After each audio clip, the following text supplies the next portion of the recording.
आज का जो युग है लोग कहते हैं बहुत मतलबी युग है क्योंकि ये है कलयुग। लेकिन कोई भी युग रहे, ज़रूरी नहीं है कि लोग आपके साथ गलत करें तो आप भी उसके साथ गलत करें। ये मेरा मानना नहीं है।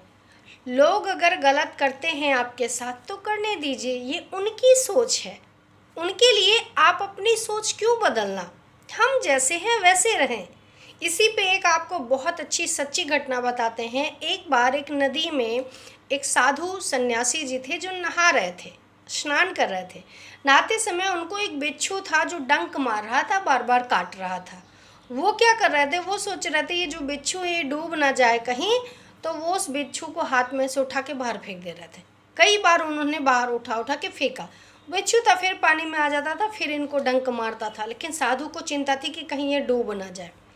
बहुत बार ये प्रक्रिया चलती रही तो एक बार बिच्छू के मन में ये सवाल आया कि आखिर मैं तो इनको काट रहा हूँ, ये फिर भी मेरी ज़िंदगी बचा रहे हैं, ऐसा क्यों कर रहे हैं। उन्होंने पूछा कि साधु महाराज, मैं तो आपको कष्ट दे रहा हूँ, मैं तो आपको काट रहा हूँ, डंक मार रहा हूँ, मेरे डंक से आपको तकलीफ़ हो रही होगी, लेकिन आप फिर भी मेरी जान बचा रहे हैं, आप मुझे बार बार पानी से बाहर निकाल के फेंक रहे हैं, ऐसा क्यों।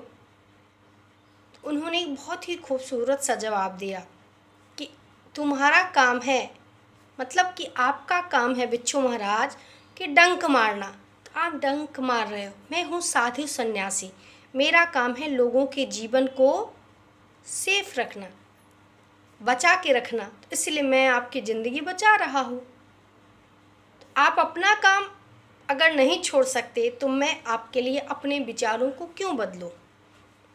यही मेरी थॉट भी है। कोई अगर आपके साथ लाख बुरा करे फिर भी आप अच्छा करिए और अच्छाई के रास्ते पे ही चलिए। इसका परिणाम एक दिन आपको बेहतर से बेहतर ही दिखेगा। शुरू में थोड़ा तकलीफ़ होता है कि अरे हम इनके साथ बहुत अच्छा किए फिर भी इन्होंने मेरे साथ कैसे गलत किया। बहुत सारे जीवन में लोगों के साथ ऐसा होता है, मेरे साथ भी कई बार हुआ। लेकिन कोई बात नहीं, ये उनकी सोच थी धोखा देने की, मुझे तकलीफ़ देने की।